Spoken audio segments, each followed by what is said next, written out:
여러분, 오늘은 맥주감사주일입니다. 맥주감사주일은 지난 상반기 동안 하나님께서 나의 삶 가운데 베풀어 주신 그 은혜에 감사하며 하나님 앞에 예배하는 그러한 주일입니다. 여러분의 지난 2022년 상반기의 삶은 어떠셨습니까? 개인적으로, 교회적으로, 나라적으로 참 다난했던 그러한 시간들을 보내왔습니다. 그래도 되돌아보면 하나님의 은혜로 지금까지 지내왔음을 고백하게 됩니다. 여러분, 하나님께서 우리에게 베풀어 주신 그 은혜와 사랑을 우리가 어떻게 보답할 수 있을까요? 오늘 본문의 사도 바울도 이와 같은 고민을 하고 있습니다. 우리가 지난주에 살펴보았듯이 바울은 자신을 대신하여서 믿음의 동역자 디모데를 데살로니가 교회에 보냅니다. 그래서 그들을 믿음 위에 굳건히 세우고 말씀으로 위로하고 환난과 핍박 중에도 흔들리지 않도록 하였습니다. 그리고 디모데가 돌아와서 데살로니가 그 성도들의 믿음을 잘 붙잡고 있고 또 사도 바울과 같이 그들도 사도 바울을 보고 싶어 한다라는 그런 기쁜 소식을 전해주게 됩니다. 바울은 데살로니가 교회 성도들을 위로하려고 디모데를 보냈는데 오히려 데살로니가 교회 그 성도들 때문에 바울이 더 큰 은혜와 위로를 받았다라고 합니다. 바울은 이러한 데살로니가 교회의 소식을 듣고 너무나도 기뻐하며 하나님께 어떠한 감사로 보답해야 할까라고 고백하고 있습니다. 9절 말씀 보니까 우리가 우리 하나님 앞에서 너희로 말미암아 모든 기쁨으로 기뻐하니 너희를 위하여 능히 어떠한 감사로 하나님께 보답할까? 여기서 어떠한 감사로 하나님께 보답할까라는 말은 바울 일행이 데살로니가 교회 그 교인들에 대한 하나님의 크신 은혜에 대해서 어떻게 하여도 다 보답할 수 없다라는 의미를 반어적으로 표현한 것입니다. 환난과 핍박 중에도 데살로니가 교회 그 성도들이 믿음을 굳게 지킬 수 있도록 은혜를 베풀어 주신 하나님께 어떤 것으로도 보답할 수 없을 정도로 매우 감사합니다라는 표현인 것입니다. 바울은 하나님께 어떠한 방식으로든 감사를 표현하고 싶었습니다. 바울은 그 보답의 길을 찾았습니다. 바로 데살로니가 성도들을 위해 기도하겠다라는 것입니다. 오늘 본문에서 바울이 데살로니가 교회 교인들을 위한 기도를 통해서 우리 자신을 위해 그리고 다른 사람을 위해 우리가 어떻게 기도해야 하는지 함께 살펴보도록 하겠습니다. 첫 번째, 우리는 믿음이 흔들리지 않도록 기도해야 합니다. 10절 말씀 보면요, 주야로 심히 간구함은 너희 얼굴을 보고 너희 믿음이 부족한 것을 보충하게 하려 함이라 라고 나와 있습니다. 세번역 성경으로 보면 우리는 여러분의 얼굴을 볼 수 있기를 또 여러분의 믿음에 부족한 것을 보충하여 줄 수 있기를 밤낮으로 간절히 빌고 있습니다 라고 표현되어 있습니다. 바울은 데살로니가 성도들을 위해서 주야로 심히 간구했다라고 합니다. 주야로라는 것은 문자적으로 밤낮을 의미하죠. 끊임없이 기도한다라는 의미입니다. 마찬가지로 간구하다라는 표현도 특별한 시간에 제약 없이 계속하여 기도한다라는 의미를 내포하고 있습니다. 또 심히라는 말도 보통을 훨씬 초월해서 엄청나게라는 의미입니다. 바울은 자신이 얼마나 데살로니가 성도들을 향해서 간절히 간구하고 있는지를 표현하고 있는 것입니다. 바울은 이렇게 주야로 끊임없이 데살로니가 성도들을 위해서 두 가지를 기도합니다. 먼저는 그들의 얼굴을 볼 수 있기를 기도하며 또한 그들의 믿음이 부족한 것을 보충하여 줄 수 있기를 기도합니다. 바울이 주야로 그들을 기억하면서 기도할 때 느꼈던 부담은 그들을 다시 만나서 믿음이 부족한 부분을 보충해 주어야 한다라는 것이었습니다. 그들과 함께 지낸 시간이 너무나도 짧아서 바울이 그들에게 성경을 확실하게 가르쳐 줄 수가 없었습니다. 그래서 다시 보기를 소원했는데 그 목적은 오직 그들의 믿음을 굳건하게 해주는 것이었습니다. 바울은 단순히 데살로니가 교인들의 믿음을 굳건하게 해달라고만 기도하는 것이 아니라 하나님 앞에 직접 자신이 그 일을 하고 싶다라고 지금 기도하고 있는 것입니다. 사랑하는 여러분, 하나님께서 저와 여러분을 중보 기도자로 부르셨습니다. 오늘 바울의 기도를 통해 우리가 어떻게 중보 기도자로서의 사명을 감당할 수 있는지를 알게 됩니다. 우리는 자신을 위한 기도뿐만 아니라 다른 사람을 위해서도 주야로 심히 간구해야 합니다. 계속해서 끊임없이 간절하게 기도해야 합니다. 무엇보다도 성도의 믿음이 온전해질 수 있도록 기도해 주어야 합니다. 우리가 살아가는 삶의 현장 속에서 우리를 죄 가운데 빠지게 하고 신앙을 무너뜨리게 하고 하나님과 멀어지게 만드는 일들이 너무나도 많이 있습니다.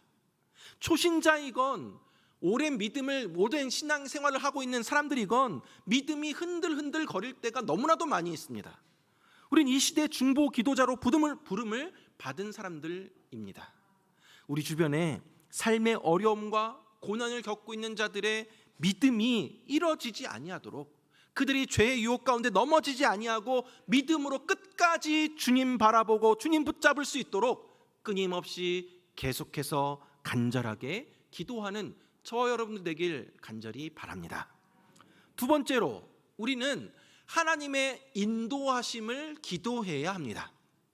11절 말씀 보면 하나님 우리 아버지와 우리 주 예수는 우리 길을 너희에게로 갈 수 있게 하시오며 라고 나와 있습니다. 바울은 먼저 데살로니가 교회 그 성도들의 믿음을 위해 기도한 다음에 그들의 구체적인 상황에 대해서 세 가지로 또 기도합니다. 바울은 우리의 길을 너희에게로 갈 수 있게 해달라라고 기도하고 있습니다. 여기서 갈 수 있게라는 것은 똑바르게 하다, 인도하다라는 의미입니다. 특히 장애물을 제거함으로써 평탄하게 인도한다라는 개념이 담겨져 있습니다. 이 표현은 인간의 길을 평탄하게 인도하시는 분은 오직 하나님이심을 알려주고 있습니다. 즉 데살로니가 교회까지 가는 길에 있을 수 있는 수많은 장애물들을 제거해서 평탄하게 갈 수 있게 해달라는 의미인 것입니다. 바울은 이처럼 기도한 것은 자신이 가는 그 모든 길을 주님께서 인도해 주신다라는 믿음이 있었기 때문에 이와 같이 기도하고 있는 것입니다. 앞선 2장에서 바울은 한두 번 너희에게로 가고자 하였으나 사단이 우리를 막았다라고 하였습니다. 데살로니가로 가는 그 길이 막혀 있었습니다. 하지만 바울은 하나님께서 사람들의 모든 걸음을 정하시고 인도하심을 믿었습니다. 그래서 데살로니가 교회로 가는 것도 자신의 계획이나 뜻으로 갈 수 있는 것이 아니라 하나님의 인도하심이 있어야 한다라는 것을 알고 있었기 때문에 바울이 이렇게 기도하는 것입니다. 바울은 자신을 가로막는 장애물 때문에 기도를 포기하고 주춤주춤하는 것이 아니라 그럴수록 더 간절히 데살로니가로 가는 그 길을 열어달라고 기도하고 있는 것입니다. 바울은 하나님께서 그 길을 열어주실 것을 믿음으로 기도했습니다. 사랑하는 여러분, 우리도 마찬가지입니다. 하나님께서 우리 인생의 길을 인도해 주시도록 기도해야 합니다. 이사야서 43장 19절 20절 말씀 보면 보라 내가 새 일을 행하리니 이제 나타날 것이라 너희가 그것을 알지 못하겠느냐 반드시 내가 광야의 길을 사막의 강을 내리니 장차 들짐승 곧 승냥이와 타조도 나를 존경할 것은 내가 광야의 물을 사막의 강들을 내어 내 백성 내가 택한 자에게 마시게 할 것임이라. 아멘. 하나님은 광야의 길을 사막의 강들을 내시는 분이십니다. 그리하여서 하나님이 택하신 자들이 사막에서도 마실 수 있게 하시며 광야의 길을 내셔서 그 길을 걸어가도록 하십니다. 우리의 인생길 가운데 우리 앞을 가로막는 장애물이 있고 인생의 어려움과 위험이 도사리고 있기도 합니다. 때로는 인생의 장애물들이 제거되고 평탄한 길을 갈 수 있도록 기도하지만 바로 응답이 되지 않을 때도 있습니다. 그럴 때 하나님은 내 기도 안 들어주신다라고 포기하고 낭망하는 것이 아니라 다시금 주님 붙잡고 간절하게 기도하며 나아가야 하는 것입니다. 우리 하나님은 자신의 백성이 계속해서 걸어갈 수 있도록 광야의 길을 내시며 사막에 물을 내시며 필요한 것을 채워주실 수 있는 분이십니다. 사람으로는 절대로 할 수 없는 환경이나 조건이지만 하나님께서 그 길을 곧게 하시거나 모든 장애물들을 제거하실 수 있도록 우리가 그를 믿음으로 기도해야 하는 것입니다. 사랑하는 여러분, 바울은 내가 너희에게 가는 길이 열려지기를 원한다라고 기도합니다. 우리도 하나님 앞 기도할 때 하나님, 내 인생이 광야 같고 사막 같지만 그 가운데 물을 내시고 강을 만드실 하나님을 신뢰합니다. 하나님, 나의 길을 인도하여 주시옵소서. 나의 인생길을 시온의 대로가 활짝 열리게 하여 주시옵소서라고 기도하시기 바랍니다. 아울러 다른 사람들을 우리가 기도할 때도, 다른 사람들을 위해서 기도할 때도 하나님, 우리 성도들의 가정과 일터 가운데 막혀있는 모든 길들이 다 열려지게 하시옵소서라고 기도하며 나아가는 저 여러분들 되길 간절히 바랍니다. 세 번째로 우리는 비차간과 모든 사람에 대해 사랑이 풍성해지도록 기도해야 합니다. 12절 말씀 보니까 또 주께서 우리가 너희를 사랑함과 같이 너희도 피차간과 모든 사람에 대한 사랑이 더욱 많아 넘치게 하사라고 기도하고 있습니다. 바울은 데살로니가 교회 성도들의 사랑이 더욱 풍성해지기를 기도하고 있습니다. 바울은 성도들 간에 서로 사랑으로 하나 되기를 기도합니다. 더 나아가 그 사랑이 흘러넘쳐서 다른 모든 사람에 대한 사랑으로 확장되기를 기도하고 있습니다.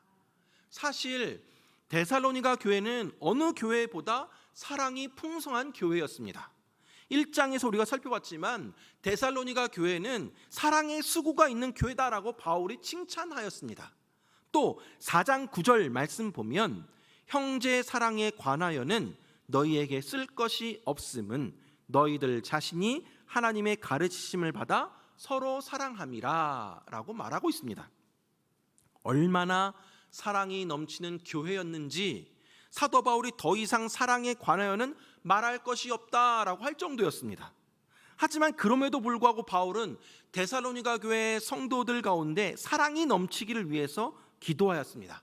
그런데 단지 교회 성도들끼리만 사랑하기를 바란다라고 기도하지 않았습니다. 12절 말씀에 보면 피차간과 모든 사람에 대한 사랑이 더욱 넘치기를 원한다라고 기도하고 있습니다. 다시 말하면 성도들끼리만 하는 사랑이 아니라 교회 밖에 있는 사람들을 향한 사랑도 풍성해지기를 바란다는 것입니다. 그런데 데살로니가 교회 사람들에게 교회 밖에 있는 사람들을 사랑하는 것은 결코 쉬운 일이 아니었습니다. 왜냐하면 데살로니가 교회 성도들이 바로 교회 밖에 있는 사람들 때문에 많은 핍박과 환난을 당하고 있었기 때문입니다. 2장 14절을 보십시오. 2장 14절 말씀에 보니까 형제들아 너희가 그리스도 예수 안에서 유대에 있는 하나님의 교회들을 본받은 자가 되었으니 그들이 유대인들에게 고난을 받음과 같이 너희도 너희 동족에게서 동일한 고난을 받았느니라. 데살로니가 교회 성도들이 지금 누구에게 고난을 받았다라고 합니까? 너희 동족에게 동일한 고난을 받았다라고 말씀하고 있습니다. 즉 교회 밖에 있는 사람들에게 고난을 받은 것입니다. 근데 바울은 지금 뭐라고 기도합니까? 너희에게 고난을 주는 그 사람들을 사랑할 수 있도록 기도합니다. 여러분, 이것은 우리에게 도전이 되는 기도입니다. 사랑하는 여러분, 우리의 사랑은 계속해서 확장되어야 합니다. 그저 서로 사랑하는 사람만 사랑하는 것은 하나님을 믿지 않는 이 세상 사람들도 얼마든지 할 수 있는 일입니다. 그래서 예수님은 마태복음 5장 46절에 이렇게 말씀하셨습니다. 너희가 너희를 사랑하는 자를 사랑하면 무슨 상이 있으리요? 세리도 이같이 아니하느냐라고 말씀합니다. 예수님은 우리가 모든 사람을 사랑하기를 바라십니다. 사랑받을 사람만 사랑하는 것이 아니라 나에게 못되게 굴고 상처 주고 피해 주고 아픔을 준 그 사람까지도 사랑하기를 바라십니다. 우리끼리 사랑하는 것에 그쳐서는 안 됩니다. 성도들과 성도들 사이의 사랑은 너무나 당연한 것이고 그 사랑이 흘러 넘쳐서 나에게 아픔과 고통을 주는 사랑에까지 이어져야 한다라는 것이죠. 그것이 바로 십자가의 사랑입니다. 사랑하는 여러분, 사랑이 식어져가는 이 시대에 서로 사랑하되 더욱더 서로 사랑하기를 원합니다.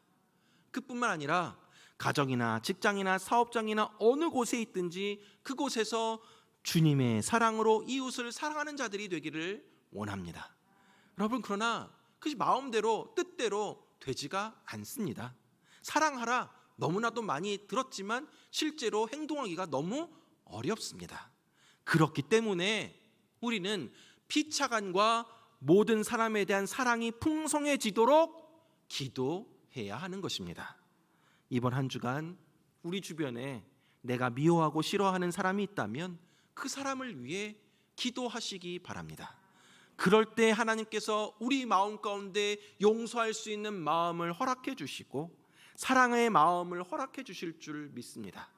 우리를 괴롭히는 원수라도 사랑할 수 있도록 기도하며 나아가는 저 여러분들 되길 간절히 바랍니다. 마지막으로 우리는 거룩함에 흠이 없도록 기도해야 합니다. 13절 말씀 보면 너희 마음을 굳건하게 하시고 우리 주 예수께서 그의 모든 성도와 함께 강림하실 때에 하나님 우리 아버지 앞에서 거룩함에 흠이 없게 하시기를 원하노라. 아멘. 바울은 종말의 때에 데살로니가 교회 성도들이 더욱 거룩한 삶을 살 수 있도록 기도합니다. 사실 데살로니가 교회 안에는 예수님의 재림에 대한 잘못된 주장을 하는 사람들이 있었고 그들 때문에 교회 안에 많은 혼란이 일어났습니다. 특히 데살로니가 교회 안에는 예수님의 재림이 지금이 아니라 한참 뒤에 있을 것이다라고 생각해서 방탕한 생활을 하는 사람들이 있었습니다. 이에 대해서 바울이 뭐라고 말씀합니까?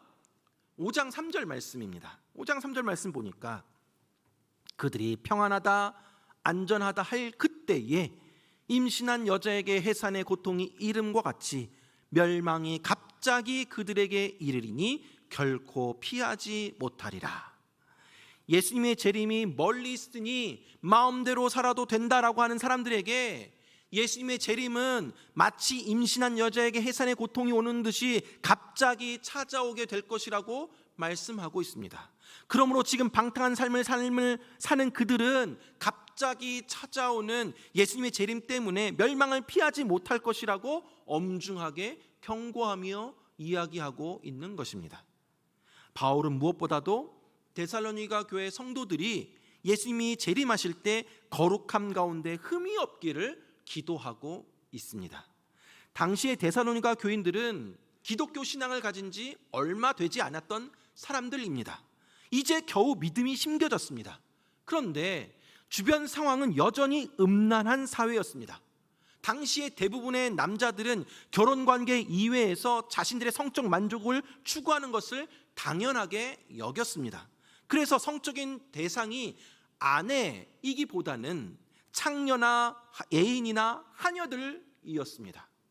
그렇기 때문에 바울은 데살로니가 성도들에게 세상에서는 음란을 당연한 것처럼 여겨도 너희는 하나님 앞에서 거룩함에 흠이 없도록 해야 한다라고 말하며 또 그것을 위해 기도하고 있는 것입니다. 세상에 미혹되고 동화되지 않기 위해 주님이 그들의 마음을, 그들의 믿음을 굳건하게 해주시기를 기도하였던 것입니다. 사랑하는 여러분, 바울의 이 기도는 오늘을 살아가는 우리에게 더욱더 필요한 기도라고 할 수 있습니다. 오늘날 많은 사람들이 예수님이 다시 올 것을 믿지 않습니다.